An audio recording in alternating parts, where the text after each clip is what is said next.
मैं सनी और आप देख रहे हैं हमारा YouTube channel Sunny learning point. तो आप सभी को पता ही होगा कि हमारे चैनल पर यूपी बोर्ड से वीडियो अपलोड होते रहते हैं, तो इसलिए हमारे चैनल को आप सब्सक्राइब जरूर करें, जिससे कि आपको जब भी हम अपने चैनल पर वीडियो को अपलोड करें तो आपको हमारे चैनल का नोटिफिकेशन भी मिल सके। तो चलिए शुरू करते हैं इस वीडियो को। तो देखिए यहाँ पे हमने तैयार किया है क्लास 12 के बच्चों के लिए इंग्लिश का मॉडल पेपर। इसी मॉडल पेपर की सहायता से आप जान सकेंगे कि किस प्रश्न पर आपको कितने नंबर मिलेंगे और हमें इन प्रश्नों को किस प्रकार से हल करना है। देख सकते हैं कि यहाँ पे हमें समय मिलेंगे पूरे 3 घंटे 15 मिनट और हमारा पूर्णांक होता है 100 नंबर का। पहला यही है कि कह रहा है कि आपको पहले पेपर मिलेंगे 15 मिनट पढ़ने के लिए। दूसरे में कह रहा है कि सभी क्वेश्चन करना अनिवार्य है और तीसरा कह रहा है कि प्रत्येक प्रश्न का नंबर उसके सम्मुख दिया गया है। तो ठीक इसी प्रकार से देखिए यदि हम नीचे की ओर पढ़ते हैं तो देखिए यहाँ पे सेक्शन ए यहाँ पर रीडिंग करने के लिए दिया है। देखिए सबसे पहले यहाँ पे दिया हुआ क्या अनसीन पैसेज, तो आपको पता ही होगा कि अनसीन पैसेज क्या होता है। तो देखिए यह जो होता है हमारे सिलेबस से थोड़ा बाहर से आता है और हमें इस पैराग्राफ को पढ़ करके हमें नीचे दिए गए प्रश्नों का जवाब देना होता है। जैसा कि आप देख सकते हैं कि यहाँ पे एक पैराग्राफ है पूरा और नीचे कुछ प्रश्न पूछे गए हैं और प्रत्येक प्रश्न जो है 3-3 नंबर का है। आप देख सकते हैं पूरे कितने प्रश्न पूछे गए हैं, तो 5 प्रश्न पूछे गए हैं और पांचों के पांचों कितने कितने नंबर के हैं, तो 3-3 नंबर के हैं। तो चलिए इस पैराग्राफ को हम थोड़ा सा पढ़ के आपको बता भी देते हैं। तो जैसा कि यहाँ पे देख रहे हैं कि लिखा क्या है पैराग्राफ में, यही कि man is a animal living in a society, his neighbours are the people who are immediately around him. तो देखिए कुछ इसी प्रकार से हमारा ये पैसेज लिखा हुआ है जो काफी बड़ा है। तो चलिए अब इन प्रश्नों को देखिए क्या कर रहा है। तो देखिए यहाँ पे पहले प्रश्न यानी कि ए में कर रहा है कि why is man called a gregarious animals. ठीक इसी प्रकार से नीचे ही कुछ प्रश्न पूछे गए हैं, तो इन्हीं प्रश्नों का हमें जवाब देना होता है और पूरे 3 नंबर हमें मिलेंगे। तो चलिए और नीचे की तरफ चलते हैं। तो देखिए यह जो सेक्शन चल रहा है कौन सा चल रहा है, तो ग्रामर का चल रहा है। क्या चल रहा है, ग्रामर। तो देखिए यहाँ पे हमें कह रहा है कि सेक्शन बी का कह रहा है राइटिंग के लिए, जिसपे आपको पूरे 10 नंबर मिलेंगे। यानी कि यह जो है हमारा क्या है, एक निबंध है, क्या है, एस्से है। इस पे हमें मिलेंगे पूरे 10 नंबर। देखिए यहाँ इस प्रश्न पत्र पे आपको किस किस एस्से को तैयार करना होगा। तो जैसा कि आप देख सकते हैं क्वेश्चन नंबर 2 यही कर रहा है कि write an article on any one of the following topics in about 100 or 150 words. यानी कि हमें 100 से 150 वर्डों के बीच में ही हमें इन प्रश्नों का जवाब देना, यानी कि हमें इसी टॉपिक के ऊपर हमें ऐसे लिखना। देखिए ए जो है हमारा टॉपिक क्या है कि इंडिया और लैंड ऑफ नेचुरल ब्यूटी, या आप इस पे ऐसे को राइट करें, या सेकंड में कर रहा है कि joint family system need of the hour, या तीसरा कर रहा है कि माई प्लान्स फॉर फ्यूचर। तो इन्हीं तीनों में से किसी एक पर आपको ऐसे लिखना है जो पूरे 10 नंबर के हैं। ठीक इसी प्रकार से और हम नीचे की ओर जाते हैं। तो देखिए यहाँ पे आपको मिलते हैं क्या, या तो आप लेटर लिखें या फिर अप्लीकेशन, क्योंकि आपको पता ही होगा कि यूपी बोर्ड एग्जाम में हमें दो प्रश्न लेटर और एप्लीकेशन से ही पूछे जाते हैं, जो पूरे कितने नंबर के होंगे, तो 10-10 नंबर के होते हैं। तो यहाँ पे देख सकते हैं क्वेश्चन नंबर जो 3 है वो यही है कि write a letter to editor of a national daily to show your concern on growing use of disposal wares. तो इस प्रकार के प्रश्नों को आप जब हल करेंगे तो आपको 10 नंबर मिलेंगे। या तो आप ऊपर के लेटर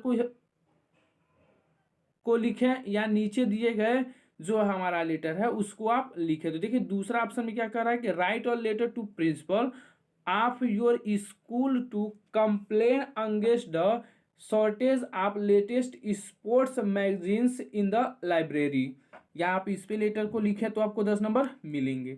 अब देखिए यहाँ पे दिया हुआ सेक्शन सी जो हमारा क्या है, ग्रामर है।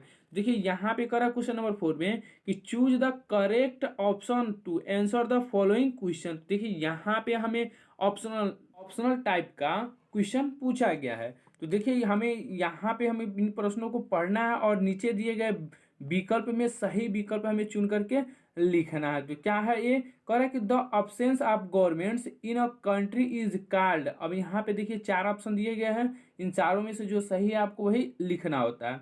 ठीक इसी प्रकार से दूसरा देखिए बी, उसमें भी हमें प्रश्न को पढ़ना है और नीचे दिए गए ऑप्शन में से कौन सा ऑप्शन सही है आपको बताना है। इन ऑप्शनों में आपको कितने कितने नंबर मिलेंगे, तो देखिए यहाँ पे टोटल अरे जो है 5 प्रश्न पूछे गए हैं जो 2-2 नंबर के हैं। तो देखिए यहाँ पे अभी बी हुआ, अब देखिए यहाँ पे सी के बाद है डी और डी के बाद क्या है ई। यहाँ पे 5 प्रश्न है जो पूरे के पूरे 2-2 नंबर के बहुविकल्पी हैं ये। उसके वजह से देखिए क्वेश्चन नंबर 5, देखिए जो क्वेश्चन नंबर 5 वो 2 नंबर का है, वो क्या है कि change any of the following in indirect speech.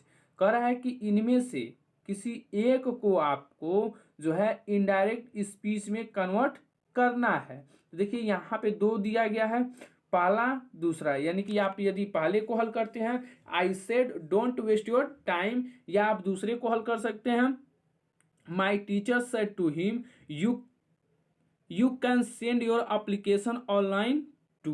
तो इनमें से किसी एक को आपको इनडायरेक्ट स्पीच में कन्वर्ट करना है। ठीक इसी प्रकार से बी को देखें तो बी क्या, combine any of the following as directed. तो कह रहा है कि इन दोनों सेंटेंसों को क्या करना है, हमें बताना है, कंबाइन करना है। तो देखिए बी में क्या कर रहा है, पहला कि I can give you a dress my mother gifted to me. अब इन सेंटेंस को आपको किस में कन्वर्ट करना है, कॉम्प्लेक्स सेंटेंस में। जब आप इसको कन्वर्ट करेंगे तब आपको पूरे 2 नंबर मिल जाएंगे। ठीक इसी प्रकार से यदि आप पहले को नहीं हल कर पा रहे तो दूसरे को हल करिए, क्योंकि आपके पास ऑप्शन है, पहले ही बोल दिया है कि किसी एक को आपको हल करना है। दूसरे में क्या है कि डू इट लिव इट। अब इसको हमें सेंटेंस किस में कन्वर्ट करना है, तो कंपाउंड सेंटेंस में। ठीक इसी प्रकार से आप देख सकते हैं सी को, तो सी क्या कर रहा है कि change any of the following as directed. अब देखिए यहाँ पे जो है क्या कर रहा है, हमें कह रहा है पहला कि आई कैन डू इट, इसको हमें कन्वर्ट करना है किस में, पैसिव वॉइस में। किसमें कन्वर्ट करना है, पैसिव वॉइस में। जब इसको कन्वर्ट करेंगे तो आपको पूरे मिल जाएंगे 2 नंबर। उसके बाद से यदि आप पहले वाले को नहीं हल कर पाते हैं तो दूसरा ऑप्शन दिया गया है कि this is the most affected remained for this disease. इसको आपको किसमें कन्वर्ट करना है, तो कंपैरेटिव डिग्री में। तो आप इसको यदि कन्वर्ट करते हैं तो ठीक है, लेकिन हम तो सजेस्टेड करेंगे आपको पैसिव वॉइस, क्योंकि पैसिव वॉइस थोड़ा आसान है आपके लिए। यदि आप पैसिव वॉइस बनाना नहीं जानते हैं तो हमारे चैनल पे जाइए और प्लेलिस्ट में जाइए और वहां से आप जो है एक्टिव वॉइस से पैसिव वॉइस में कन्वर्ट करने वाले जितने भी वीडियो हैं आप वहां से देख सकते हैं।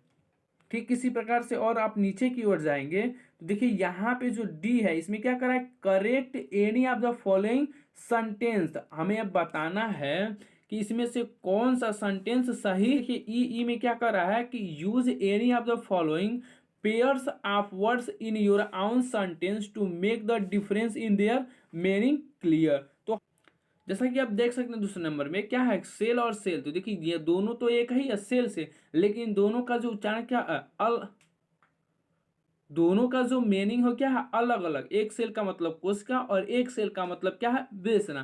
तो देखिए दोनों का हमें कंफर्म करके बताना होता है। उसके बाद से नीचे हम चलते हैं, क्वेश्चन जो होता है ट्रांसलेट होगा जो पूरे 5 नंबर का होगा।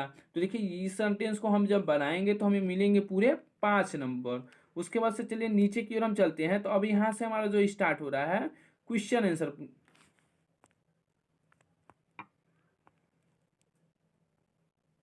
तो चलिए यहाँ पे क्वेश्चन नंबर 7। तो देखिए क्वेश्चन नंबर 7 क्या है कि answer the following question in about 14 words etch. यानी कि प्रत्येक प्रश्न का उत्तर हमें सिर्फ और सिर्फ 40 शब्दों में ही देना है और इन प्रश्नों के जवाब पर आपको मिलेंगे पूरे 8 नंबर। जो एक प्रश्न होगा वह 4-4 नंबर का होगा। तो देखिए क्वेश्चन नंबर 7 में 2 प्रश्न दिए गए हैं और दोनों प्रश्न जो है 4-4 नंबर के हैं और प्रत्येक प्रश्न में एक आपको ऑप्शनल भी दिया गया है। तो चलिए इस बार यूपी बोर्ड आपके लिए बहुत ही अच्छा काम किया है कि आपके लिए ऑप्शनल ज़्यादा दिया हुआ है। ठीक इसी प्रकार से हम नीचे की ओर बढ़ते हैं।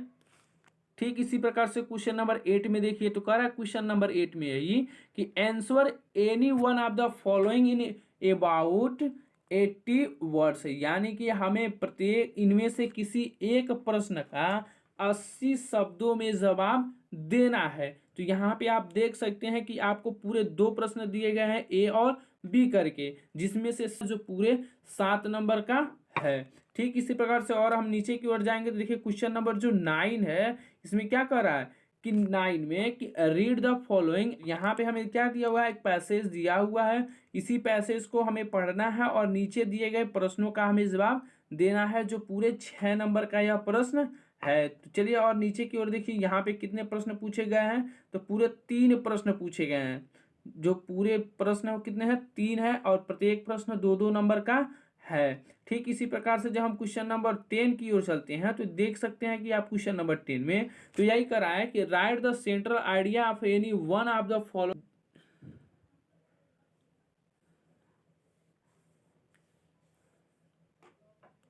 नीचे दिए गए पोयम का हमें क्या लिखना है, सेंट्रल आइडिया, जो 4 नंबर का होता है। तो देखिए यहाँ पे आपको चैप्टर का नाम दे दिया है, उसी चैप्टर का आपको सेंट्रल आइडिया लिखना है। तो देखिए यहाँ पे टोटल कितने हैं, 3 है, 3 में से किसी एक का ही आपको जवाब देना है। उसको वैसे देखिए question in about 14 words each, यानी कि नीचे दिए गए प्रश्नों का आपको 40 शब्दों में ही जवाब देना है, जो पूरे 8 नंबर के, यानी कि एक प्रश्न जो है आपका 4 नंबर का है। और यहाँ पे देखिए इसमें भी आपको ऑप्शनल दिया हुआ है, यदि ए को आप हल करते हैं तो या तो आप ऊपर वाले को हल कर लीजिए, नहीं तो नीचे वाले का आप आंसर दे सकते हैं। ठीक इसी प्रकार से बी देखते हैं, तो बी में भी आपको ऊपर भी दिया हुआ है और नीचे भी, अथवा में आपको ज्यादा दिया हुआ है। ठीक इसी प्रकार से हम क्वेश्चन नंबर 12 की ओर बढ़ते हैं। तो देखिए क्वेश्चन नंबर 12 में क्या कर रहा है कि answer any of the following questions in about 80 words, यानी कि हमें टोटल कितने प्रश्न दिए गए हैं,